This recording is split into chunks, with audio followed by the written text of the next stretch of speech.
Virgin to cut 5,000 jobs. Let's have a look. Hello everyone, Florian.heise here and welcome to another episode of HeiseSays. I have my stein of coffee and I thought we'd have a look at this article from the Financial Review regarding the rebuild of Virgin Australia and, well, the potential that it could cut 5,000 jobs. Now this is what happens when you have these companies being bought up. Well, this, either they're managed in liquidation, just liquidated, or they're bought up and they're renewed. So it's not going to be back to normal. It can't be. The company wasn't viable, wasn't really making a profit for some time. One could argue if that was done intentionally to reduce taxation, that's a completely other topic. But here we have the second airline here, potentially going to be a skeleton of its former self, and a lot of jobs lost. Unemployment's going to take a hit, guys. We are definitely heading towards a recession. Virgin being bought up isn't going to be the saving grace to the people that are working there. It's not going to be an instant job to everyone. Virgin Australia could slash up to half of its workforce to rebuild its crisis-hit operations, a former chief economist of Qantas said, as Regional Express tries to muscle into the lucrative golden triangle of routes between Sydney, Melbourne and Brisbane. Well, that'd be good. Honestly, if Rex could get in there, that would be fantastic. You'd want to get more airlines competing in these routes. Yeah, it's funny that everyone's calling for handouts, prop outs. Look, another player is trying to enter the market. This is the argument against. I mean, I feel sorry for people who are going to lose their jobs, but sadly, we're going to see more and more articles of this. This is going to happen. If you're working for one of these organizations, you need to do what you can to prepare. Plan for worst case. Plan that your job is gone and you're not going to get it back. That is the strategy that you have to do. We'll have to see.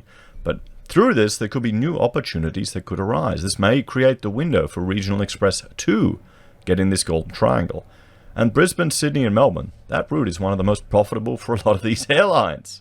I mean, there's a lot of traffic going between these cities.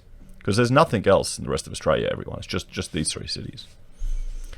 The projection comes as Virgin's management team prepares to meet this week with its likely new operators from US private equity group Bain Capital to discuss the size and scope of the relaunched airline. Virgin, which employs 10,000 staff, may even sack 5,000 in the wake of the sale.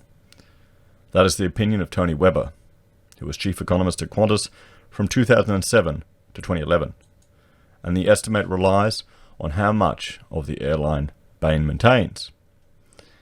Bain Capital are going to get rid of Tiger Air, and they're going to get rid of most, if not all, of International, Mr. Webb said. They'll probably get rid of half of the workforce, but that's dependent on how much of the business they're going to keep. Will they scale it back to Virgin Blue size? Remember that when Virgin first appeared? A lot smaller, a lot rougher around the edges. I tended to prefer it, to be honest.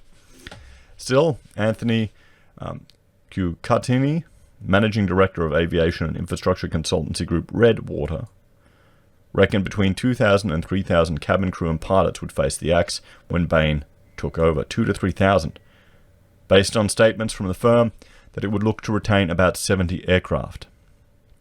Such a fleet will be just over half the 132 planes Virgin operate before administration. It's not necessarily what you want to do, but now is the time to do it, he said. If I were Bain, I would be brutal and take a no-holds-bar approach. Well, they're going to have to. They're going to have to cut back, they're going to have to find savings. And here's the thing. International travel, when is it going to come back? There's predictions it won't be for another year or two. You think that's going to have an impact on all of these businesses? Or just on our tourism sector? What's the Golden Triangle going to be like if flights to Melbourne are restricted? What if we get rid of Melbourne, it's just Sydney to Brisbane?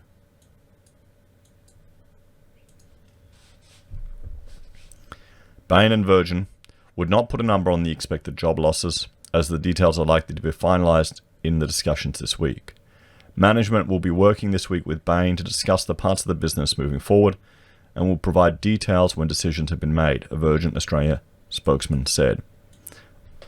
So Bain and Virgin to work through specifics of the relaunch.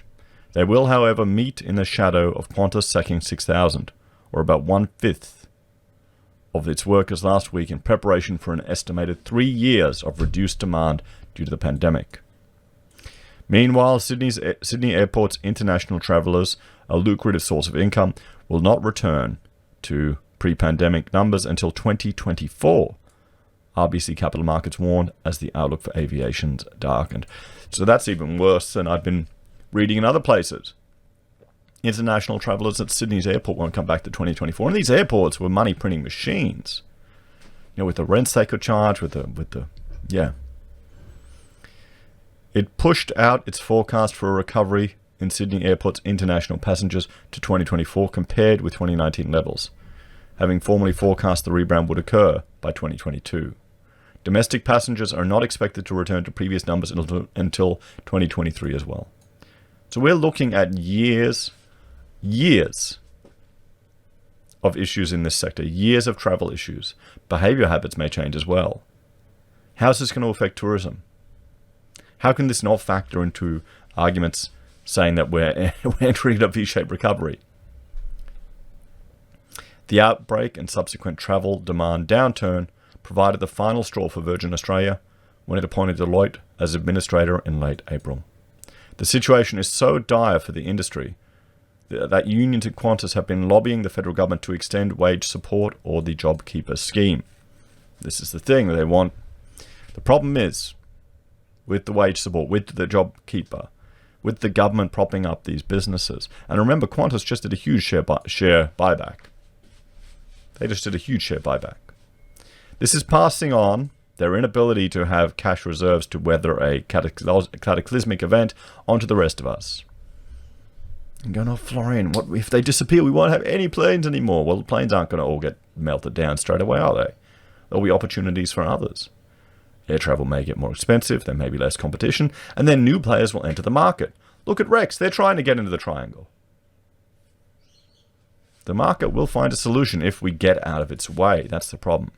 That's the fundamentally there's two different ideological approaches. There's an interventionist strategy where people argue, oh, we can't leave the market up to itself because it will be too tough and hard. We need to go in and do more damage to the market. Where there's the other argument where the hand's free. Let the market decide. And that's the problem. It degrades into an emotional argument. It degrades into an emotional argument. A lot of people don't understand the implications of what they're actually advocating for. They don't realize implementing things like, legislation to reduce discrimination against particular microgroups actually creates disincentives for people to employ that microgroup because that creates a, potential legal liability or risk associated with that group. That's the problem. When the government tries to help, they usually do the opposite. But people don't understand that. They don't think one step out. They don't take a bigger picture view. They only look at the instantaneous. Politicians just want to win votes. People think it sounds good. People don't realize that, an example, minimum wage. Everyone loves it until you realize it creates unemployment and it harms the poor. And then you've got other people who complain, all these people on welfare on the dole.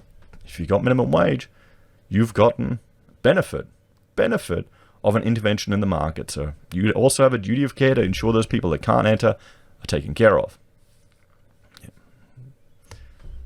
I hope coming out of all of this turmoil that's happened to the Australian economy, more people will become politically involved. The apathy will drift away, and then people will start to question all these decisions that are being made. We'll have to see. Bain, which the Australian Financial Review's Street Talk column reports will inject up to $1.25 billion into Virgin upfront, wants to shrink the airline to a mid-market proposition, operating somewhere in between Qantas and budget subsidiary Jetstar.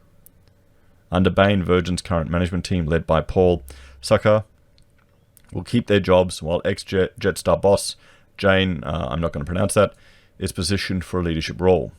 It would also pay employees all $450 million in owed entitlements, introducing an equity program for staff remaining with the business, and retain those facing redundancy, or retrain. Well, there you go. I mean, that could be the best outcome for a lot of people. That you actually get your entitlements. Shareholders didn't. Mr. Weber and Mr. Kistini, I buggered that up, saw value in the model. I think it's the way they should position themselves, Mr. Webb said. They made a lot of money as Virgin Blue, and they can't compete with Qantas in the high-end corporate market. Yet Virgin 2.0 will also have a new competitor to deal with on the East Coast corridor after Regional Express announced plans to raise capital and buy 10 narrow-body jets to service Sydney, Melbourne and Brisbane routes by March next year. Fantastic. Rex's board will reconvene in 3 weeks to determine the exact size and nature of the fundraising effort, but is confident it can raise at least $30 million for the project. The company is also in discussions with lessors and private equity firms, which may also tip in cash. The airline, which until now has focused on regional and rural operations, and its deputy chairman, John Sharp, said prices would sit at affordable levels, with onboard meals, baggage allowances, and pre-assigned seating also standard. It will simply be an incremental extension for Rex, Mr. Sharp said, referencing the airline's existing infrastructure at capital city airports, especially since 1 out of every 10 flights in Australia was already a Rex flight during the pre-pandemic days. Regional Express first flagged its intentions in an interview with the Financial Review in May. However, the announcement came without an ASX disclosure, which listed entities such as Rex required to make on material developments.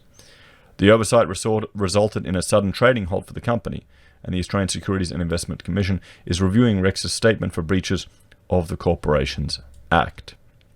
Well, there you go. We will have to see, everyone. Potentially huge job hits at Virgin, but a new player entering a part of the airline industry, or expanding their operations. What would you rather? Government interventions and bailouts, or clearing the room for new players? Let me know your thoughts and opinions in the comments below. Please like, share, and subscribe to the channel. If you're a fan and want to support the content I create here, there are a few ways you can. You can simply you can simply interact with the channel on YouTube, liking, sharing, and subscribing.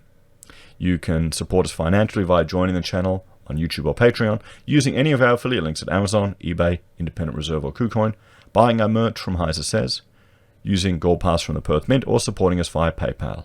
Thanks, everyone. I'll see you next time.